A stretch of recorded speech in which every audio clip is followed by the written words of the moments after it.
Salutations à tous, nous sommes le vendredi 4 mars 2016 et oui, je sais ce que vous allez dire, mais t'avais dit que tu ferais pas de vidéo Star Wars dans la presse avant l'épisode 8, pourquoi?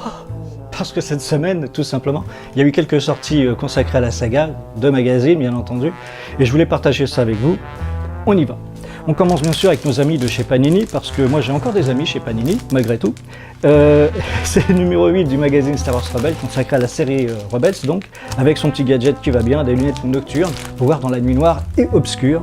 On continue toujours chez Panini avec la sortie du numéro 6 Star Wars, consacré bien sûr au comics Star Wars, avec de superbes beaux dessins, aussi bien en couverture qu'à l'intérieur.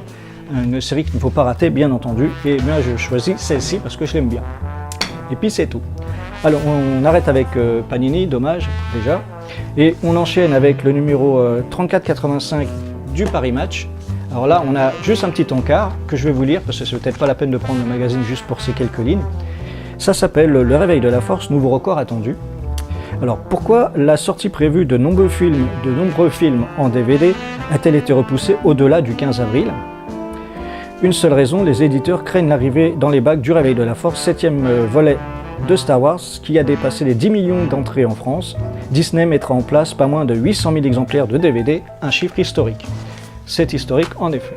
On continue et on enchaîne, on se déchaîne avec le numéro 11 du magazine The Game, qui a consacré 2 petites pages, n'est-ce pas, au jeu Lego Star Wars Le Réveil de la Force. Bienvenue à l'autre Legoland. Donc je ne vais pas vous lire parce que ça serait un peu trop long, même si avec 2 pages. Et donc on apprend que les gars ont travaillé, ont fait en sorte que tout ce qu'on voit à l'écran, dans le jeu en tout cas, on puisse le construire avec les Lego, parce que jusqu'ici, il semblerait que ce n'était pas le cas. Et il y avait autre chose que je voulais vous montrer. Voilà, c'est un superbe dessin. Là, si vous le voulez encadrer, il va falloir vous acheter le magazine. C'est ce dessin-là, ici, vous voyez, avec Rey et BB-8, que je trouve magnifique comme dessin. C'est très joli, très beau, tout ça. Donc c'était le numéro 11 du magazine The Game. On continue, on enchaîne, on se déchaîne, on n'oublie pas que on n'a pas beaucoup de temps. Le numéro 373 du numéro L'écran fantastique, qui, comme son nom l'indique, est fantastique, et qui nous a fait un petit article assez sympathique, qui part de la page 36 et qui va jusqu'à la page 39, donc 4 pages, 2 très belles pages, 4 belles pages, oh là là, avec des images que je ne connaissais pas, un peu inédites, et un petit article sympathique qui s'appelle, si je vous dis pas comment il s'appelle, ça va pas le faire, Le futur de la saga Star Wars. Donc le futur, c'est ce qui est en train de se passer, le tournage de l'épisode 8, l'épisode 8, et qui va s'enchaîner avec l'épisode 9. Et la page 40 et 41, donc 2 petites pages sympas aussi, qui parlent bien entendu de Rogue One. Et là aussi, on apprend des choses intéressantes. Donc l'écran fantastique numéro 373. On continue avec le magazine Popcorn, que voilà. Et là, j'ai pas mis de garde-page, et ça parle toujours de Rogue One. Et je l'ai perdu. Ah voilà. Ça parle pas seulement de Rogue One, il y a aussi 2 pages. Il y a marqué 10 choses à savoir sur le décryptage du Réveil de la Force. Je l'ai lu, j'ai trouvé ça pas trop mal, sympa. Et puis, bien entendu, quelques pages sur Rogue One qui sont là. 1, 2, 3 pages, mais il y a une grande photo, donc on va dire voilà, 2 pages de texte avec bientôt à Disneyland aussi, tout ça. C'était Popcorn numéro, vous l'ai-je dit, 21, je vous l'avais pas dit. On continue, et enfin, pour terminer, sur le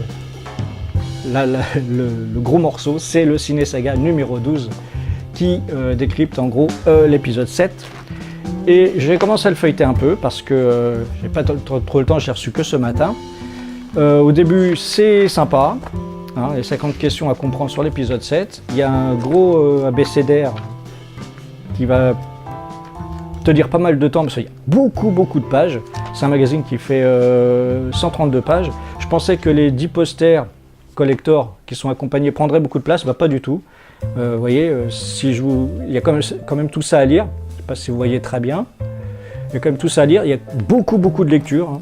Il y a quelques petites photos qui ne prennent pas beaucoup de place et beaucoup de texte. Donc ça vaut le coup, même si le magazine vaut 8 euros, c'est une somme, d'accord, mais ça tient sa promesse, c'est vraiment un magazine qu'il faut. Et les posters, par contre, je vais vous en montrer qu'un petit bout. Vous voyez, ce sont des images du film, donc c'est pas forcément des affiches.